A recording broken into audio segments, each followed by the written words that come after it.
Hola rodanteras, hola rodanteros. Pasados, los que vienen hace tiempo, como digo siempre. Presente, los que lo están buscando ahora y dicen, ¿cuándo me voy a comprar la rodante? Y futuros, aquellos que con el tiempo les irá, como decimos acá, cayendo la ficha, como diciendo, che, la verdad, esto me está poniendo cada vez más... Rajemos, como decimos acá en el viejo lunfardo, no rajemos de acá y busquemos otra cosa. Esa es la más difícil, tomar las decisiones considerando que lo que manda es el futuro. Yo insisto que lo que debe mandar es el presente. ¿Cómo te sentís hoy? No cómo te vas a querer sentir dentro de no sé cuánto tiempo. El futuro condiciona como lo que significa, ¿no? Como una idea, como una utopía, como un proyecto, como lo que cada uno pueda definir. Pero lo importante es qué pasos estamos dando en el presente, ¿no? De qué manera condicionamos el presente con actitudes de creatividad, de evolución, de crecimiento personal, de mejor contacto con el entorno, de poder cumplir con esas cosas que nos apasionan. Yo digo que una de las cuestiones del rodantismo básicamente es la pasión por estar en movimiento. Aunque sea, como pasó muchas veces incluso en mi vida, en pequeños lapsos que de pronto no me daban otras oportunidades las tareas que llevaba y bueno, no había más remedio. Pero siempre estaba presente el rodantismo. Es como que uno lo lleva como un pequeño y dulce vicio. El hecho de decir, wow, qué hermoso sería. Siempre con los infinitivos, no sería, podría, qué sé yo. Pero está el pensamiento en acción. Hoy estaba a la mañana temprano pensando, digo, a ver, ¿de qué vamos a hablar con nuestras queridas amigas, nuestros queridos amigos? ¿Qué puedo ir sumando a y la vida va sobre ruedas desde el punto de vista de la gestión de la idea, en principio, ¿por qué vivir sobre ruedas? Y la que es más importante, la relación y el, de pronto, cambio tan profundo que significa abandonar, entre comillas, porque a veces no se abandona del todo, simplemente es parcial, nuestras actividades actuales y empezar a mutarlas en un sistema diferente, en un mecanismo en el cual el estar en movimiento es una de las condiciones que para algunos aspectos de nuestras tareas podrían llegar a ser negativos, porque de pronto tenés el trabajito todos los días, vas, venís, cobras un sueldo a fin de mes, todos felices. ¿Felices? Bueno, esa es la gran pregunta. Si eso te hace feliz, perfecto. Nunca te olvides que estás en una continuidad que en algún momento vas a decir, bueno, hasta acá. Y cuando generalmente se llega a esto, y ya lo dijimos anteriormente, cuando uno entra en la tercera edad, como le dicen, ¿no? O sea, el momento del jubileo, el momento en que te quedás sin la tarea diaria de todos los días, así, dale. Y ahora vamos a divertir. Bueno, si el dinero que te va a entrar es el que corresponde a la jubilación normalmente llamada mínima, no te quedan muchas oportunidades. Salvo que tenga, bueno, tu casa y haces el típico cambio, ¿no? O sea, entregas tu casa y te integras al sistema de los rodanteros y bueno, ahí va tu vida. Lo cierto es que hay mucha gente que indirectamente, o en muchos casos directamente, está relacionada con la vida en casa rodante. En algunos casos un tanto más lujosa y en otros sencilla, simple. Y decía que hoy de la mañana pensaba, y viste, cuando uno está concentrado, a ver, ¿cuántos temas tengo no desarrollados o cuántos de pronto podría llegar a complementar con algo nuevo? Bueno, se me hace complicado, honestamente, si no me pongo a hablar de cosas mecánicas o cosas muy, digamos, pero ya de esto hemos hablado hasta el hartazgo, ya llevamos muchos encuentros. Y no es que quede poco, es que uno va tratando de profundizar. Y estaba escuchando en la radio, típico programa de sábado, aquí en Argentina, todo el mundo, que hay un nuevo superministro y qué sé yo cuántas cosas más. Y de pronto en un anuncio saltan diciendo, va a ser un hecho el algo así como la carrera o el campeonato de las estrellas. El turismo carretera en un autódromo de San Juan va a desarrollar una jornada de estas características. Y yo me acordé, dije, pero si yo 20 años trabajé como cameraman en el equipo Carburando. Carburando aquí en Argentina es, digamos, la marca. Por encima de Carburando, es raro que haya algo. Bueno, cuando se separan los socios de Carburando, nace lo que en el tiempo es Pistas Argentinas. Yo formé parte de los dos grupos, o sea, desde el año 1995 me integro al equipo de Carburando con el móvil número 2, perteneciente a la empresa CPA de Buenos Aires, Centro de Producciones Avanzadas, y realmente era un centro de producciones avanzadas porque el equipo móvil que se estaba utilizando era un equipo absolutamente digital. Fue considerado el primer equipo de televisión digital de la República Argentina. Un camión fascinante, todo lo que era su desempeño. De hecho, gana en Estados Unidos en un concurso de móviles como el mejor móvil digital del mundo. Ahí se observa el pionerismo de los técnicos argentinos, el cual a veces debería ser un poco más respetado y no siempre mirar para afuera.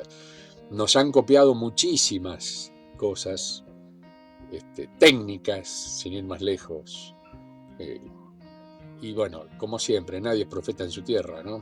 Tristemente, muchos de estos técnicos con los que tuve el honor de trabajar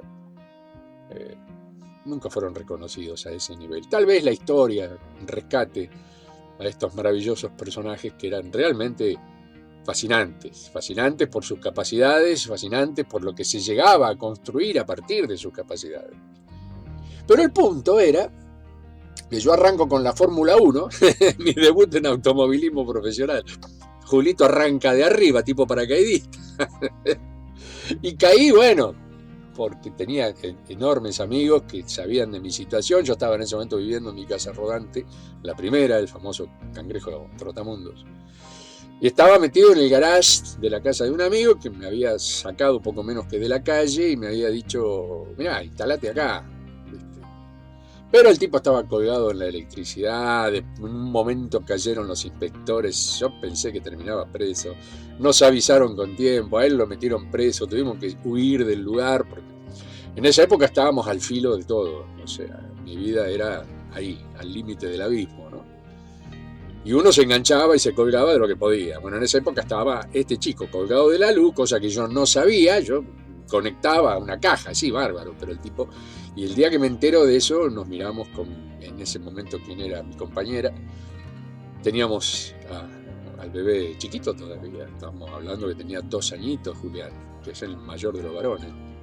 Ahora tiene 30, pero bueno, la cosa es que, ¿qué hacemos? Bueno, en el interín, uno de los directores que llevo en el corazón, un tipo que aprecié muchísimo, José Luis Bitoff, padre de quien actualmente me sigue tirando jornadas, el querido Martín Bitoff y la familia Bitoff en general, con Hernán, o sea, gente con la que tengo un aprecio poco menos que de familia, ¿no? Pero el papá, el tipo, estaba muy preocupado por mí. Y entró a buscarme hasta que me encontró. Y me encontró el día antes que arrancaran los Juegos Panamericanos aquí en la ciudad de Mar del Plata, que fueron importantísimos porque se construyeron instalaciones extraordinarias que aún siguen, ¿no? Y me da mi primer trabajo al nivel, digamos, profesional de televisión internacional. Recuerdo que fue en la cancha de hockey sobre césped. Bueno, para hacerla corta, terminada la historia de los Panamericanos, comienza un ciclo de Fórmulas 1 aquí en Argentina. Estamos hablando del año 1995. Y el equipo CPA dice, ¿quién de ustedes, por el equipo de camarógrafos que estábamos ahí, quién de ustedes le parecería interesante venirse a Buenos Aires y participar de la Fórmula 1? La mayoría de los chicos tenían trabajo en los canales acá en Mar del Plata, por lo tanto, por más que hubieran querido, yo sé que les daba un cierto pudor decirle al canal, mirá, me voy a ir por este día, porque por ahí perdían el trabajo, qué sé yo, ¿viste? Acá nunca se sabe, nunca la tenés atada, como bien dicen, ¿no? Y dos de nosotros andábamos ahí tecleando, yo porque no trabajaba en ningún canal, estaba más muerto de hambre que vivo, y mi amigo Pablo Díaz, los dos levantamos la patita y dijimos, nos interesa poder ir con ustedes a ver qué pasa. Bueno, conclusión, terminamos en Buenos Aires. La experiencia se repitió por 4 años. 4 años. Pero fue mi contacto primario con la empresa Carburando. Y conocer a la muchachada de Carburando fue fantástico. Además, estábamos hablando de un equipo profesional de primera línea, ¿no? Por debajo de Carburando podrían existir muchas empresas de automovilismo. De hecho, aquí en Mar del Plata las hubo y bueno, gente que uno respetó toda la vida. Pero estos tipos eran la gran liga. Transmitían no solamente a todo el país, sino que subían a satélite y se perdían en el éter, como quien dice. Para mí tener la oportunidad de estar en un espacio semejante, wow, no era poco. Ahí había algo importante detrás de eso. Y por supuesto la jugué. Mi familia quedaba en Mar del Plata y yo viajaba, ese era el tema. Pero bueno, en el caso de la Fórmula 1 nos cargamos en la casa rodante y nos matamos. Ya está.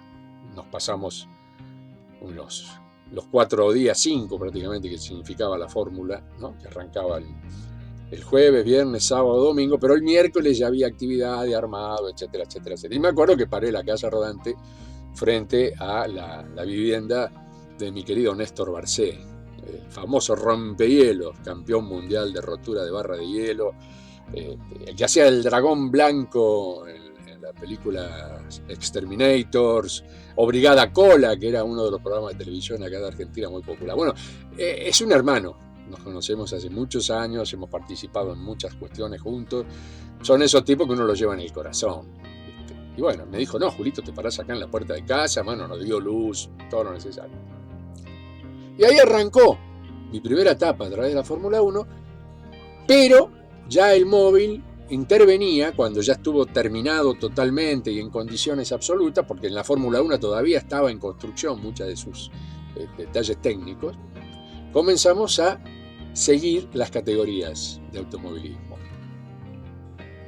Me acuerdo que iniciamos categorías como el turismo nacional, qué sé yo, ya casi ni me acuerdo, estoy hablando década del 90, o sea, muchos años, y mucha agua bajo el puente, como uno dice, ¿no? O sea, pero básicamente hacíamos el recorrido por los autódromos en todo el país, desde el sur extremo hasta el norte, pasando por la zona de las cataratas del Iguazú, etcétera, la provincia de Posada, Mendoza, San Juan, qué sé yo.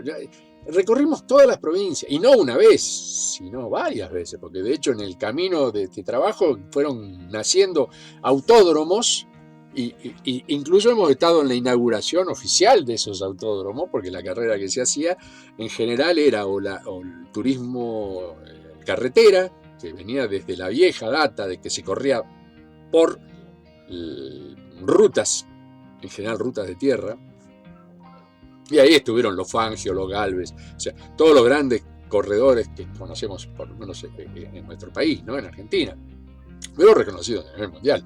Quien a nivel mundial no reconozca a Fangio, 5 veces campeón del mundo de la Fórmula, vamos, estamos hablando de personajes que ya no nos pertenecen, que son parte de la historia del automovilismo mundial, ¿no?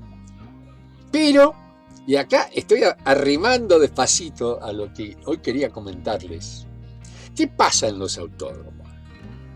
Pasa que viajan de distintos lugares del país y durante 3 o 4 días están instalados en el autódromo, precisamente intentando vivir ahí. ¿Por qué? Porque se arranca muy temprano, los mecánicos, el equipo técnico. A veces los autódromos no están en el mismo ejido urbano, por ejemplo, no, están a unos cuantos kilómetros, ir y volver todos los días. Y después, bueno, gente que se queda hasta muy tarde, noche, y desde madrugada están trabajando en los respectivos coches. ¿Por qué? Porque hubo un pequeño accidente, no funcionaron los frenos, tema de embrague, qué sé yo. Lo que pueda suceder en un vehículo de esas características, que está al límite, no solamente de la velocidad, porque son bichos que funcionan generalmente arriba de los 200 kilómetros por hora, dependiendo naturalmente de las categorías, pero en general son 200, 250 y a veces más. Entonces hay un desgaste, y un desgaste que en una pista con otros 20 o 30 competidores, a ver, entré yo primero en la curva, si te metiste, nos fuimos los dos al pasto o uno de los dos pasó, esas cosas que uno vivió, ¿no? ¿Y dónde vive esta gente?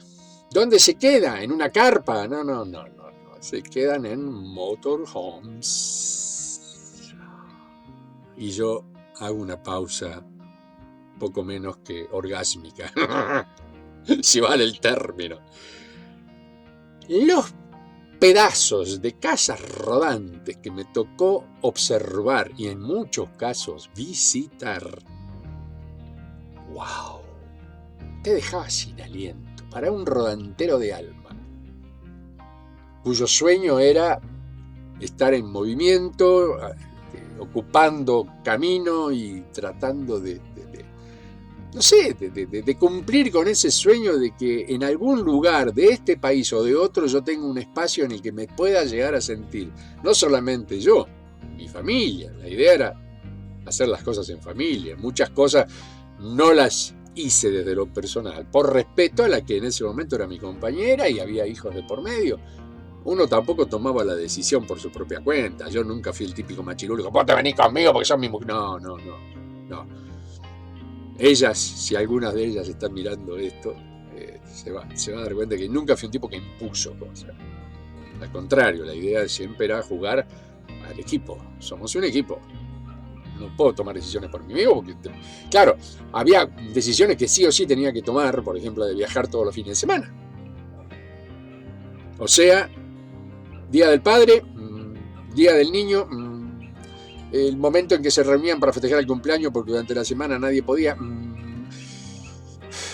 el día del descanso en el que están están los chicos con sus amigos, se hace la gran reunión con los amigos en tal lugar, qué sé yo asado íbamos, yo no comía la carne, pero no importa, participábamos con nuestras ensaladas, nuestras empanadas. No, el problema no era la comida, el problema era estar juntos, la maravilla era estar juntos entre amigos.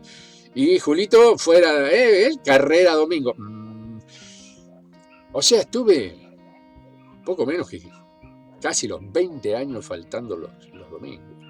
A veces era todos los domingos del mes, porque cubríamos 2 categorías o 3, pero a veces nos tocaba cubrir la categoría del otro móvil.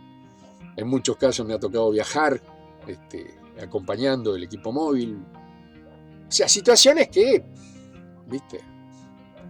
Y no olvidar que yo vivía en la ciudad de Mar del Plata, 400 kilómetros de la ciudad capital federal de la República Argentina, la ciudad de Buenos Aires, desde donde salían los equipos a cubrir distintas partes del país. En un momento, bueno, me daban el pasaje y yo viajaba por mi cuenta, sea en colectivo, bueno, pero cuando había que viajar en avión, yo me tenía que ir hacia Buenos Aires, y durante todos esos años iba y venía. O sea, cuando todos mis compañeros ya habían llegado a su casa, normalmente a la nochecita del día domingo a veces, si era en el mismo día que volvíamos, o la madrugada del día lunes, y yo seguía viaje. O sea, yo nunca llegué menos de la tarde a mi casa del día siguiente, que habíamos terminado todo. O sea, y ya en 2 o 3 días teníamos que mover de nuevo, para lo cual era un hermoso sacrificio. Para mí era dejar la familia, saber que me estaba yendo y me perdía maravillosos momentos con mis hijos, mis hijas, pero bueno, ya está. Era mi trabajo, era lo que le daba de ingresar a la familia un dinero. Que mis compañeras hacían también su esfuerzo, pero de pronto no alcanzaba. Entonces, bueno, lo que uno cobraba por ese tipo de tarea era un buen dinero. Por lo tanto, pero también había que hacer el sacrificio. Pero no me quiero ir de tema, porque yo les voy completando así con un poco de cremita, pero el bizcochuelo en todo esto eran las casas rodantes. Ay. Claro, los tipos eran mecánicos, eran chapistas, eran expertos en todo lo que es funcionamiento. Agarraban un colectivo viejo, de esos que ya no los quería nadie, pero con una mecánica, como la Osita, una mecánica extraordinaria, Mercedes-Benz, fierro, como que dice, el chasis apoyado en el piso con unas rodazas que papito, y viste, y los tipos los armaban, pero los armaban de una manera que era realmente apasionante. Yo sí, aumenté mi pasión por las casas rodantes, precisamente era después de haber visto esos vehículos y haber conversado con ellos, que me tiraban data, ¿no? Me decían, no, mirá, para hacer esto, ¿viste? Convendría que te fijes antes en todo esto y hacerte asesorar por esto, porque este modelo, por ejemplo, tiene algunos vicios que son lógicos. Esto fue un camión de carga y de pronto se transforma en un vehículo, por lo tanto, de vida diaria. El interior, la forma, la carrocería, los tapizados, el hecho de mantener la temperatura, cómo se hacía la instalación, qué es eso, eran cantidad y cantidad de información que uno recibía. Y yo, donde podía, me escapaba por los boxes, que es el lugar donde están los coches de carrera guardaditos de pronto, son pequeños garages en los que trabajan los mecánicos, y me andaba por la zona, digamos, donde estaban estacionadas las casas rodantes, y solamente era caminar, mirar, observar, caminar, mirar, observar. Ay. Ah, por favor, qué bellezas, una más bonita que otra. La que quizás más me impactó de todas fue la que cumplió con mi sueño, pues yo tenía ese proyecto, pero nunca lo había podido desarrollar porque monetariamente era imposible, que era un ómnibus de larga distancia de 2 pisos, armado como casa rodante, un motorhome. Cuando la vi por primera vez fue en el autódromo de la ciudad de Buenos Aires. No recuerdo si, creo que fue para un mundial de motociclismo. Miento porque la verdad no tengo preciso el dato, pero era un mundial. Porque hicimos también mundiales de motociclismo, conocí a Randy Mámola, bueno, no importa, aquellos que conocen las viejas historias me van a entender, apasionante, las motos, las distintas cilindradas, bueno, bla, bla, bla. Pero el punto es que cuando llegamos por primera vez al autódromo, que era el día jueves, que nos estábamos instalando ya con el móvil, habían hecho los chicos de armado de pronto, los asistentes, maravillosa gente, que tiran los cables, se acomodan los espacios donde van a estar las cámaras, mangrullos, como le decimos nosotros acá, o sea, esas torres metálicas donde nos subíamos con las cámaras a tomar desde altura lo mejor posible las imágenes de la pista, ¿no? En el área que nos correspondía a cada una de las cámaras. Cuando bajamos de la combi que nos estaba llevando justamente al autódromo, veo el sueño de mi vida hecho realidad. El motorhome más bello que vi en mi vida. Encima, bueno, hoy mi bicicleta increíblemente tiene el mismo color. Yo no me había percatado hasta que un día dije, pero mirá vos, por lo menos a una bicicleta de ese color llegué. Alta bicicleta, mi querida Victoria. Pero era una pintura verde musgo, oscurita, con destellos dorados. ¿Vieron cuando trae metal la pintura y que al reflejo del sol se encienden estrellitas doradas? Hermoso. Bueno, mi bicicleta tiene esa característica, de la cual me pone muy feliz y orgulloso. Pero esa casa rodante espectacular, enorme, de un piso por encima de lo normal, pintada con ese color, me brillaba, era una nave esto, por favor, un regalo de cumpleaños para mí, por favor, que alguien me regale algo así. Y ahí estaba. Yo ya me voy, yo dije, me rajo, como decimos acá, en un ratito y me voy a chusmear. Pues estaba cerrada en ese momento, no pasaba nada.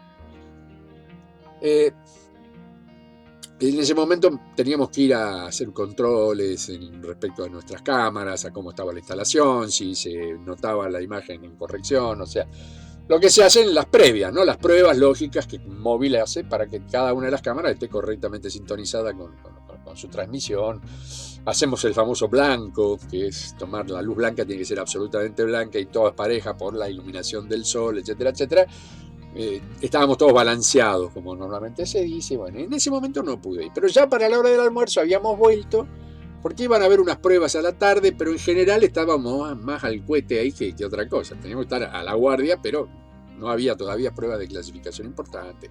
Con suerte había vueltas al autódromo en las que los coches se probaban, en este caso creo que eran las motos, sí, yo casi seguro digo que era un mundial de motos, sí, porque el automovilismo ya lo estábamos, creo que ya se hizo la última fórmula ese año y después ya no hubo más Fórmula 1, por eso me confundo.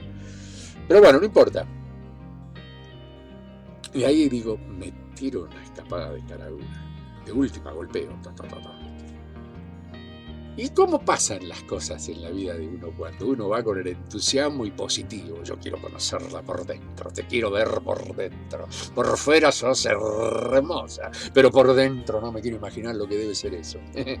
No hacía falta que me lo imagine. Cuando llego a 1 metro, 2 metros, que ya venía con el puñito listo para golpear la puerta, se abre la puerta. Con el típico neumático, ¿no? Y se abre.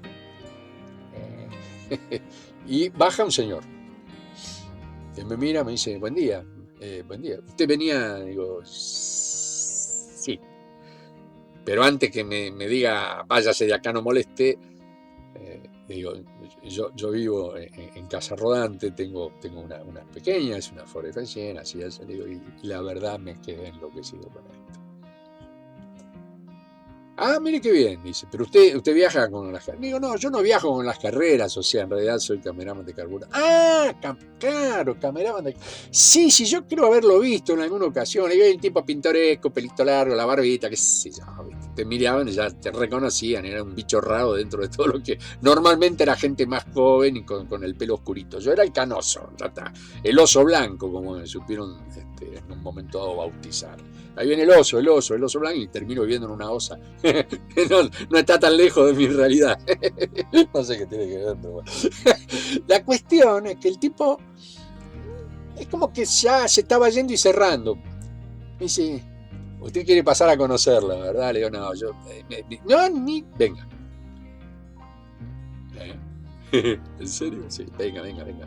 Pero usted se estaba por... No, yo me voy a tomar un café, pero no importa. ¿Te toma mate? Sí, bueno, hacemos un mate y charlamos. Tiene un rato, pero tengo toda mi vida. Renuncio. Por favor, déjeme entrar a ver esto. Bueno, ya nomás entrando, estaba el área de conducción, similar a la de cualquier ómnibus de larga distancia, con todo un aparataje, porque tenía monitor para atrás, hacia la marcha atrás de pronto, ¿no? Claro, ver a dónde llega esa cola que está como a 12 metros detrás tuyo, ¿viste? Evidentemente tenías que tener alguna ayuda. Y bueno, era una camarita que estaba colocada arriba que vos veías que el paragolpe llegaba ahí y ahí terminaba, ¿viste? Buenísimo. Por supuesto, monitor color. Los tipos no se iban a gastar haciendo monitor blanco y negro. Era monitor color. Ya nomás el monitor a mí ya me llamaba la atención. Y estoy hablando... casi a fines de la década del 90, que hablar de monitores color no era cualquier cosa. Hoy día, la pantalla misma que tengo delante mío, wow, infinita, con todos los chichis y una capacidad de color enorme. En aquella época un monitor costaba sus buenos $, y bueno, ya está, ¿no? Un tipo como yo podía tenerlo, pero bajo un sacrificio económico importante. La cosa es que me quedé apasionado con el volante en distintas posiciones, o sea, se podía trabajar más como un coche, más horizontal, un poco más, más vertical, como si fuera un coche, más horizontal, como si fuera un micro o un camión.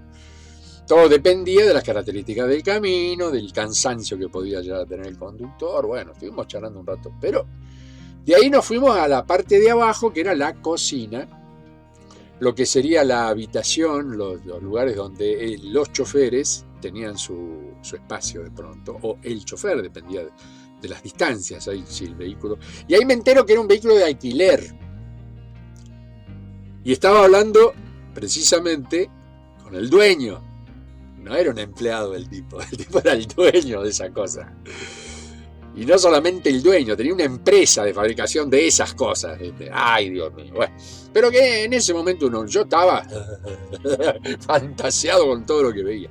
Una cocina enorme, con todos los enseres de cocina profesional. Una especie de sala de estar habitación, con 2 cuchetas que eran donde pero hasta con un escritorito para que se pudiera escribir, apoyar cosas, o sea, Hermoso lugar. Su propio baño, un baño importante por el tamaño. Y en la parte ya cercana al motor, en forma transversal, tenía un jacuzzi. ¿Saben lo que es un jacuzzi? Chorrito de agua linda, calentita, que vos te pones ahí, te dormís en ese piletón. Bueno, tenía un jacuzzi. No desproporcionado, pero era un jacuzzi. Para una persona, no para una multitud, pero era un jacuzzi. Ya nomás ver eso, yo dije, ups, esto ya, pues todavía no habíamos subido. Aledaño a lo que era entrar a la cabina de conducción estaba la escalerita caracol que llevaba al primer piso. Ya nomás llegabas, te asomabas en ese primer piso.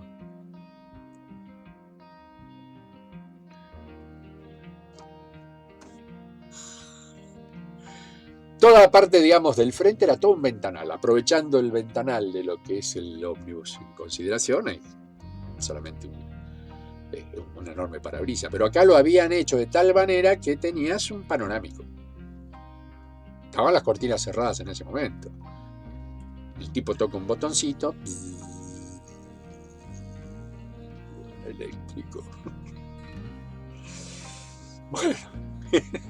Una mesa central y toda rodeada de un sofá, porque a la espalda, o como quien iba para atrás de esta maravilla, había una tremenda pantalla.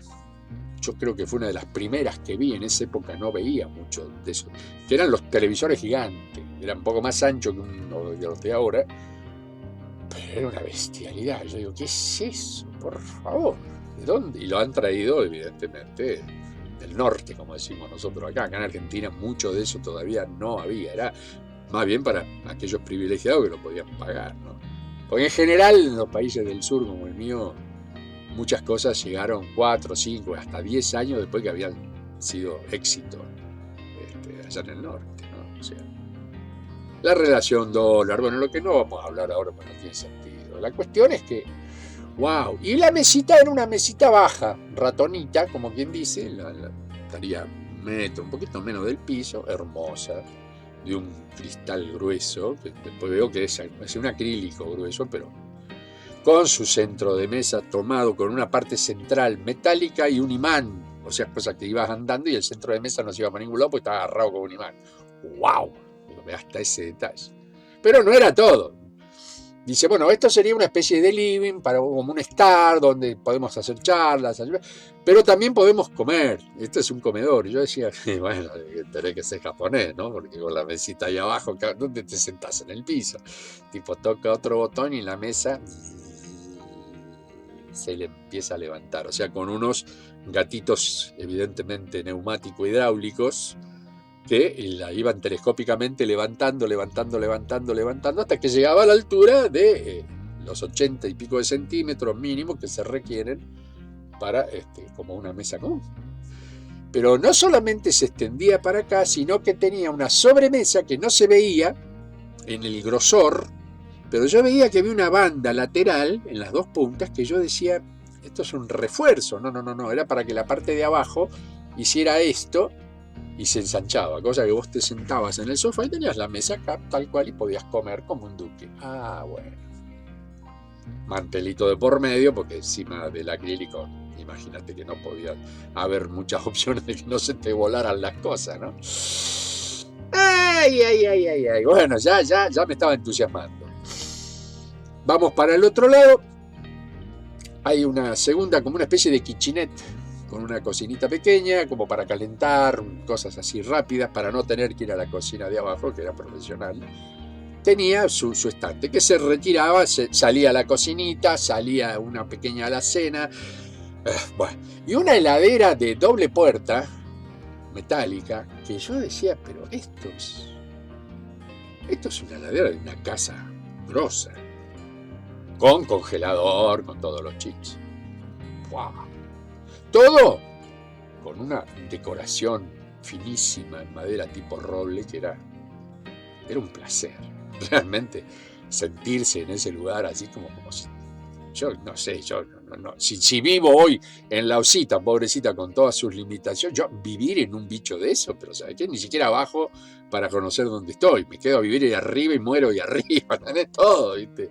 Bueno, y ahí empezamos a recorrer el pasillito que iba para el fondo, donde entraba la primera habitación, con doble cucheta, con todas las características también de la mesita, el televisor propio. Cada uno de los ambientes tenía además una reproductora para poder observar películas. O sea, vos podías o bien conectarte al sistema de antena, que también tenía una tremenda antena de captación, sino que además tenías independencia en el propio vehículo.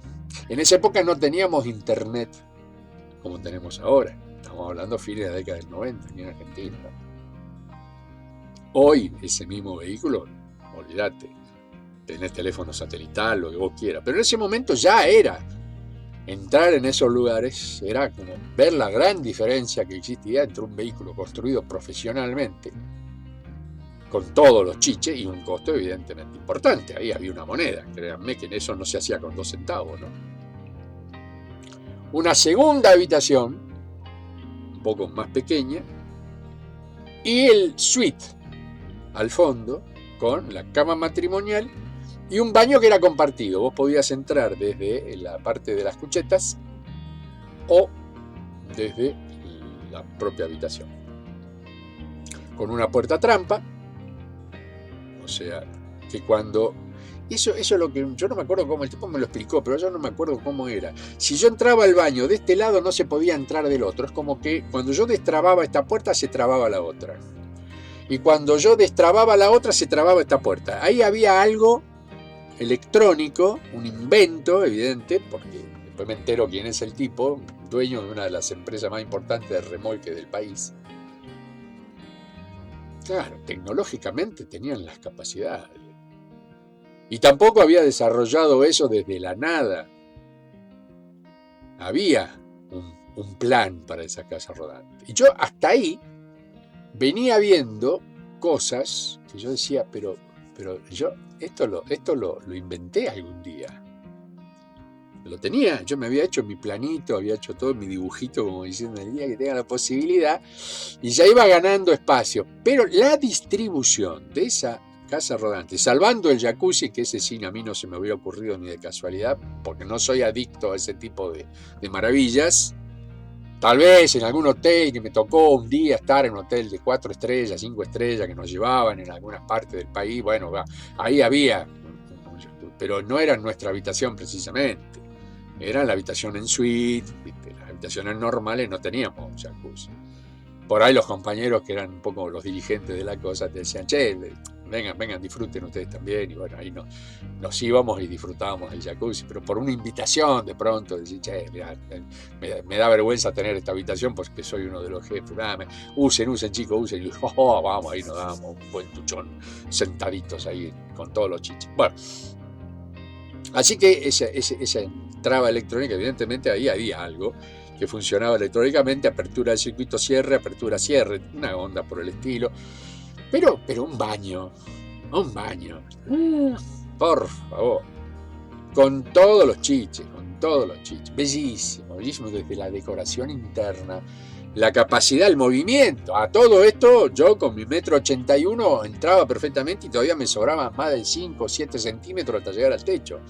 O sea, que un tipo dentro de todo con una estatura normal, no digo un jugador de básquet, pero el de básquet con suerte se hubiera agachado un poquito, tenía una altura extraordinaria, más alta incluso de lo que era normalmente el ómnibus, que una vez se entra muy jugadito en los ómnibus.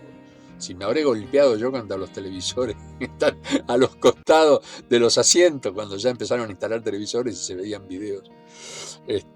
Y yo venía medio ahí, ¡pam! Y me la ponía. Digo, pero ¿cómo puede ser? Está puesto acá, ¿viste? Y estaba a la altura de mi cabeza. Bueno, no importa. Pero acá entrabas derechito con todos los chiches, ¿viste? Y te sobraba espacio, hasta si querías podías saltar, que no te golpeaban, porque ya estoy exagerando un poco. Pero era cómodo, digamos, para una cama de estas de 2 plazas, o sea, no.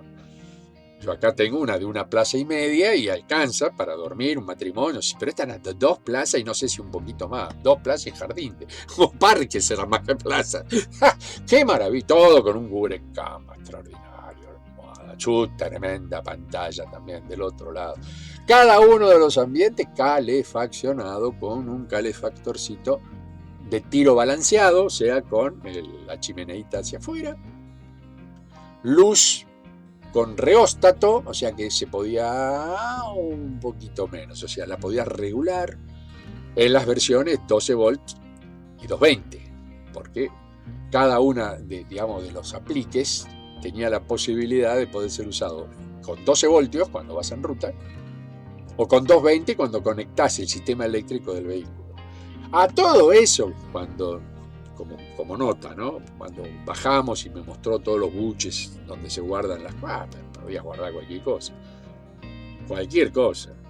O sea, incluso hasta una moto podías meter ahí adentro, ¿viste? Bajándole los espejos, pero te entraba justito. O un autito convertible. El paso sobraba. Y que había el famoso grupo electrógeno. Pero un grupo electrógeno importante. O sea, no cualquier cosa. Yo no recuerdo exactamente, pero era uno por lo menos de 5.000 para arriba, 5.000, 7.500. O sea, para alimentar toda esa casa, más la heladera eléctrica con ese motorcito, con su tremendo tanque. O sea, yo le preguntaba la autonomía que podía tener eso, y dice, mire, depende de dónde estemos parando, si es una zona, porque eso se alquilaba también para hacer películas, documentales, en lugares un tanto alejados, donde no existía, por ejemplo, la electricidad normal, de línea. Entonces había que trabajar con el 12 voltios a través, o 220, pero a través del grupo electrógeno. Tenía conversores, bueno, tremenda consola. Pero el tanque de combustible dice, mire, con este combustible, sin pararlo, tenemos 48 horas como mínimo. Ah, bueno, sí, porque nosotros cargamos las baterías, me mostró la sala de baterías y claro, había baterías para alimentar todo el sistema que se cargaban con este mismo equipo y el equipo se apagaba. Pero si tuviera que estar encendido, tenía autonomía para 48 horas. Así que yo no me acuerdo el litraje en combustible que tenía, pero era importante, era un tremendo tanque que tenía puesto ahí. Y el motor, bueno, ni hablemos. El motor era, no sé, hasta lo habían cromado en algunas partes. Yo decía, pero esto realmente era un chiche. Era como decir el sumum. De ahí para arriba el Olimpo, y no sé si los del Olimpo no bajaban justamente para disfrutar ese vehículo, porque honestamente estaba tan bien puesto, tan bien puesto. Me hablaba de las compensaciones, porque el sistema de amortiguación funcionaba de tal manera que compensaba de acuerdo al peralte del camino, o sea, el grado de curvatura que podía llegar a tener. Había caminos incluso compensando la altura del vehículo en general para que una parte por ahí tuviera una mayor resistencia. Entonces esos amortiguadores cumplían una función de resistir y no cabeceaban de pronto, no tenían el saltito normal que uno puede ya decir tiene un vehículo de estas características, o cualquier vehículo con un sistema de amortiguación similar. Y uno veía como o sea, cómo compensaba eso, bailaba, ese vehículo bailaba. Tremenda botonera, por supuesto, en la sala de comando, que el tipo supuestamente tendría que tenerla muy clara, el que manejaba ahí, porque no cualquiera le metía el dedo. De hecho, este hombre, siendo dueño de la empresa, había venido de chofer. Ahí me comenta que le habían alquilado un equipo de competencia brasilero, que se habían enterado que existía esta casa. Por ahora era la única que habían construido, y dadas las características, que nadie tenía registro para manejar esa bestia. Increíble, eran tipos que estaban habilitados para correr en una moto a 300 kilómetros por hora, pero no podían manejar ese bicho en la ciudad, lógico, tenían que tener un registro especial, ¿no? Y este hombre sí lo tenía, y bueno, y el hecho de decir, a ver, voy a poner un empleado acá a las 24 horas, el tipo vivía ahí en Buenos Aires, no tenía problema.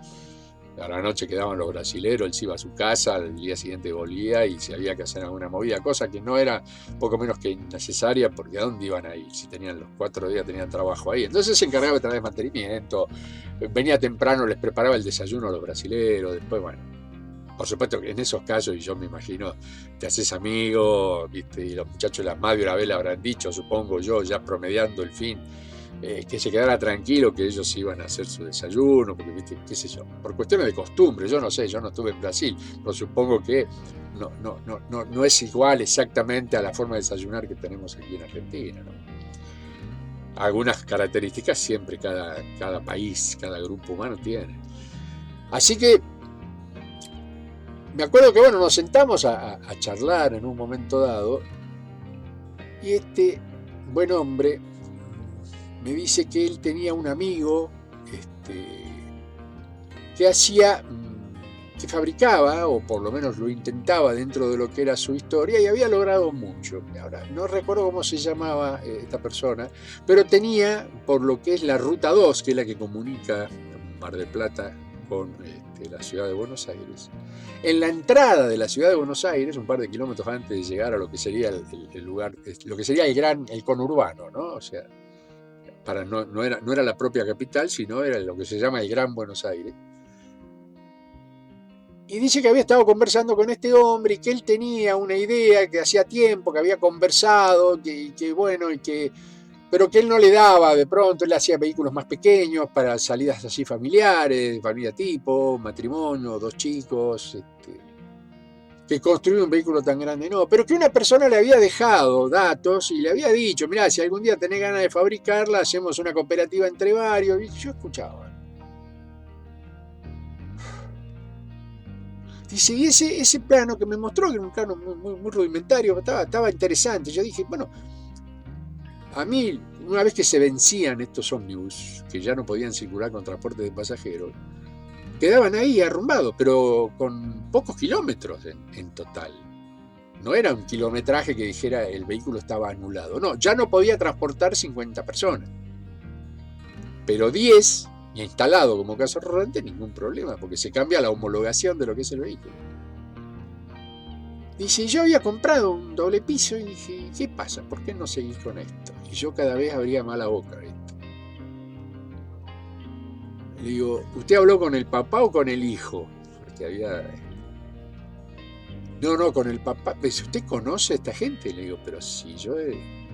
Es el primer lugar que yo observé y que donde pude ir con mi vehículo viajando para esa zona, Buenos Aires, me paraba solamente para estar un rato a ver las casas rodantes y qué sé yo.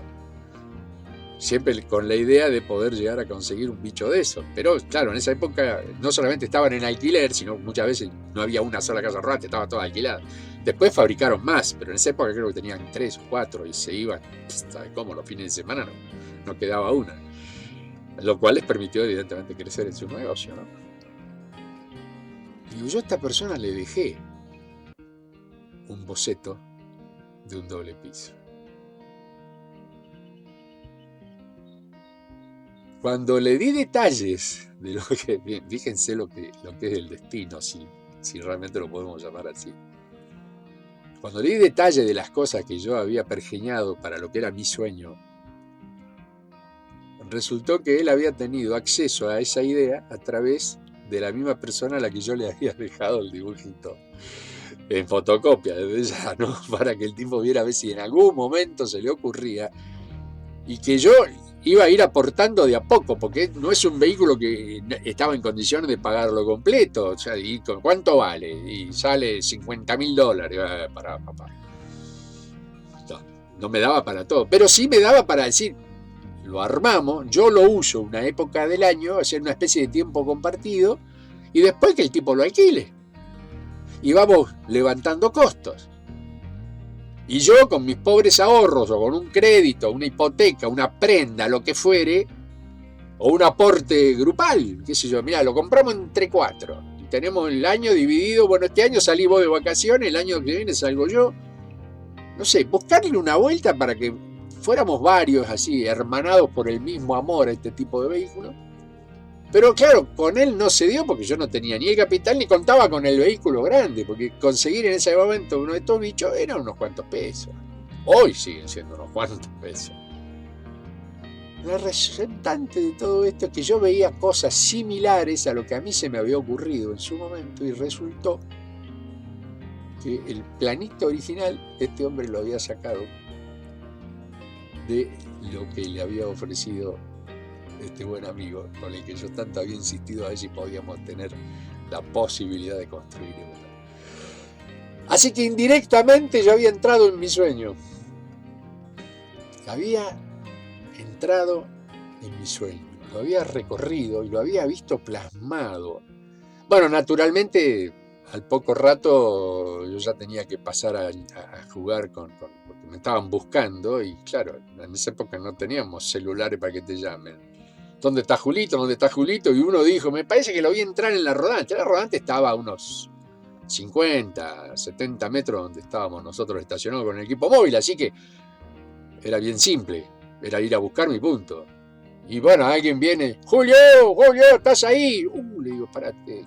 Sí, acá estoy. Che, que tenemos que ir a las cámaras en 20, listo. Ahí me despido por primera vez de este hombre, que nos dimos un abrazo. Me dice, la verdad, no creo en las casualidades, dice, pero esto es evidente que hay algo, porque sí, yo hablé con él, y sí, yo le entregué el planito, era una hoja de tipo Canson, más grande, de las hojas normales de pronto, y tenía dibujitos, flechitas, más o menos medidas, todo, sí. Sí, porque yo hablé con él, porque yo nunca había fabricado casas rodantes, y yo quería hablar con alguien, y en Buenos Aires el único que en ese momento tenía una especie de empresa al respecto era esta gente. Que las casas rodantes tenían una W, me acuerdo, con una rayita larga, ahora no me acuerdo cómo se llamaban. Pero era un lugar de pasar. Yo cada vez que pasaba con el ómnibus cuando venía de Buenos Aires o volvía para Mar del Plata, era estar despierto y mirando por la ventanilla, porque era ese ratito nada más que pasaba y veía las casas estacionadas una al ladito de la otra. El sueño del pibe. Así que para mí el automovilismo no solamente fue una enorme experiencia desde lo personal como técnico, aprendí muchísimo, me codié con los más grandes, inevitablemente porque uno estaba en constante contacto con tipos que eran los líderes de la Fórmula 1 a nivel internacional, y a mí en general me tocaba la segunda, ya a partir de la segunda oportunidad ya hice cámara en lugares donde se encontraban los boxes, particularmente en la parte alta de lo que era el patio de boxes, y desde ahí hacía el giro de cámara que antes había hecho con la cámara 14 desde el lado de afuera, ahora lo hacía desde el lado de adentro, y entraban los coches por debajo mío, entraban en la pista principal, en la recta principal, donde el resto de las cámaras cumplían con el rito de ir mostrándolos en forma parcial, ¿no? Así que ya no más haber participado de esa instancia, posteriormente los más de 18, 19 años, casi 20, que me dediqué a esto, me permitió ver de todo, adaptaciones de todo tipo, obras maestras de la ingeniería. Y lo que sí noto, y noté en el tiempo, y sigo hoy observando a la distancia, en la memoria, el enorme placer que sentía esta gente de vivir esos 4 o 5 días en la casa rodante, sin contar el viaje, porque en general se llevaba un acoplado detrás de la rodante y ahí iba el coche de carrera, se lo tapaba correctamente con una lona, algunos hacían hasta un cobertor que era prácticamente como si fuera un pequeño garage con paredes, techo, y el vehículo viajaba ahí, claro. Eran realmente trabajos hechos desde el conocimiento de la mecánica, el conocimiento de la construcción y más que nada desde el amor a vivir de esa manera. Había gente que me decía, mira, yo llego a casa. Y sí, viste, porque si mi mujer no me acompaña, a veces me acompañan mis hijos, ahora que están un poco más grandes, porque cuando eran chiquitos era un problema, yo no les podía dedicar tiempo. Entonces papá se iba con la rodante y volvía 5 días después. Y algunos que tenían bastante horas de viaje, un tipo que venía desde las provincias de Salta hasta la ciudad de Buenos Aires y tiene un día y pico largo de viaje con esa cosa ahí colgando atrás como su auto de carrera, o sea, que no llegaban a las pocas horas, no, todavía tenían un trayecto, más el trayecto de venida, el tipo si tenía que estar un jueves salía un martes y volvía, a veces ese mismo martes y ni volvían, porque dependiendo de las carreras y de los distintos autódromos, cómo venía el fixture, los tipos que hacían, se quedaban, digamos, en ruta, como quien dice, o sea, no volvían a su punto. O imagínense que les tocaba hacer una carrera en la ciudad de Buenos Aires y después había que ir al Autódromo de Bahía Blanca, que es la parte sur de la provincia de Buenos Aires. Estaban a 500 y pico de kilómetros. Pero ellos venían desde la provincia de Santiago del Estero, de Tucumán, que están para el norte. O sea que si el tipo tenía que irse 1000 y pico de kilómetros, 2000 kilómetros, y después volver de nuevo, eran casi 3000 kilómetros de vuelta, ¿qué hacía? Que llegaba a la casa, le decía, hola mi amor, hola chicos, ¿cómo están? Bueno, nos vemos la semana que viene, y se iba. No le quedaba mucha más oportunidad, pobre hombre. Y después la camaradería dentro del vehículo. Era una fiesta. Y no había tanto espacio. Pero la convivencia, esa mixtura especial de almas que aman lo mismo, que en este caso es el automovilismo. ¿Y de qué manera? Yo no quiero ni imaginarme las charlas hasta las horas de la madrugada tratando de resolver en el papel problemas que después tenían que resolver en el vehículo. Yo no sé, la magia. Y siempre la casa rodante. Siempre la posibilidad de contar con elementos vitales absolutos que te den todas las comodidades del mundo, por lo menos las mínimas imprescindibles, que en muchos casos excedía esa mínima por las capacidades, las características técnicas, etc.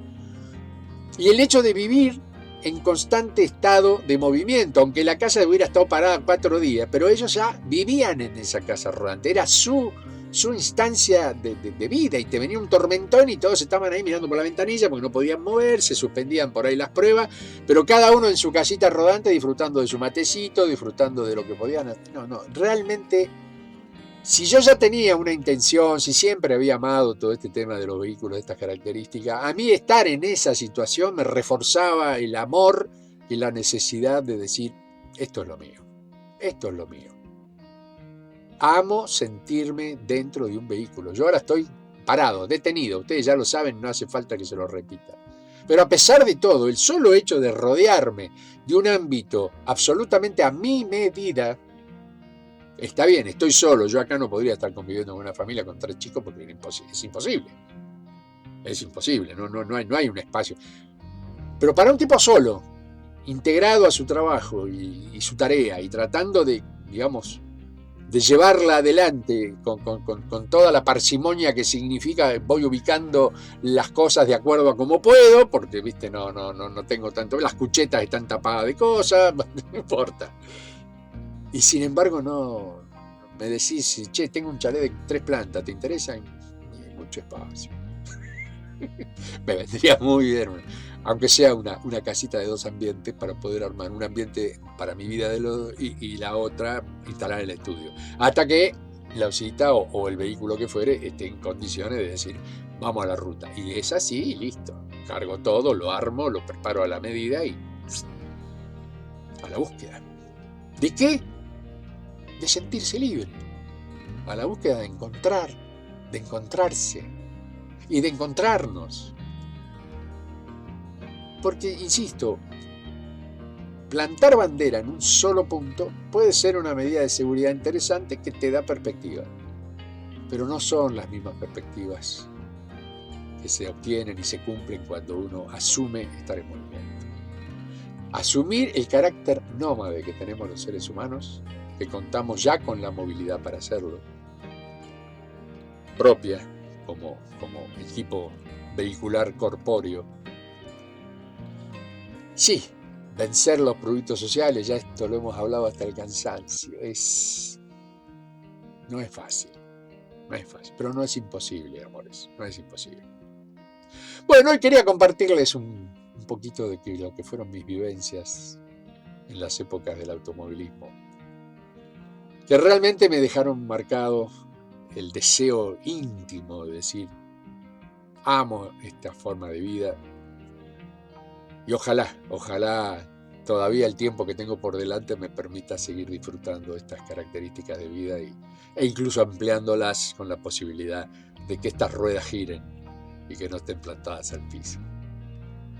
¿Les parece que nos volvamos a encontrar en estos próximos días, el domingo que viene, con estas mismas pequeñas locuras que les cuento y que, por lo que me dicen en los comentarios, les resultan atractivas. ¿Les parece bien? Insisto en agradecer los aportes que realmente están permitiendo armar un fondo para que cuando podamos comenzar con las tareas de reconstrucción vamos a estar en condiciones de hacerlo con mucha soltura, como para decir, ahora sí podemos encarar esto. Y no lo voy a hacer solo, lo voy a hacer con ustedes, porque les voy a mostrar el paso a paso de cómo la vamos a ir arreglando.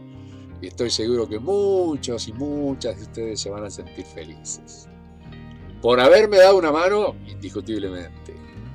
Porque también está la felicidad del dar por encima de la del recibir. Yo recibo con las manos abiertas y el corazón más abierto todavía y agradecido. Pero esto es algo que lo vamos a disfrutar juntos. Y ojalá, en plazo X, lo más pronto posible, retomemos la ruta y podamos ir a visitar a tantas amigas y amigos que ya nos hemos hecho, por lo menos aquí en Argentina, por lo menos. Y si nos toca salir, veamos cómo sigue esta historia de vida en este maravilloso mundo, pues seguiremos la cordillera, iremos por donde tengamos que ir. Ese es el sueño que tengo, viajar con la banda, haciendo música. Hay varias locuras en mi cabeza que todavía sé que pueden ser posibles, pero que vamos a tener que usar la paciencia como un elemento regulador. Mi amor de siempre, mi agradecimiento, insisto, y la delicia de haber pasado este ratito juntos, yo con el vidriecito y ustedes del otro lado. Los veo en los próximos días. Seguramente en la semana nos vamos a reencontrar en respuestas y en alguno que otro video en el cual intento poner mi corazón a su disposición. Las amo, los amo mucho y les deseo absoluta felicidad y cumplimiento de todos esos maravillosos sueños que sé que tienen, pero que bueno, que a veces se nos hacen cuesta arriba. Beso gigante y hasta la próxima. Cuídense mucho y ámense mucho. Gracias por estar ahí. Gracias, de corazón. Chao.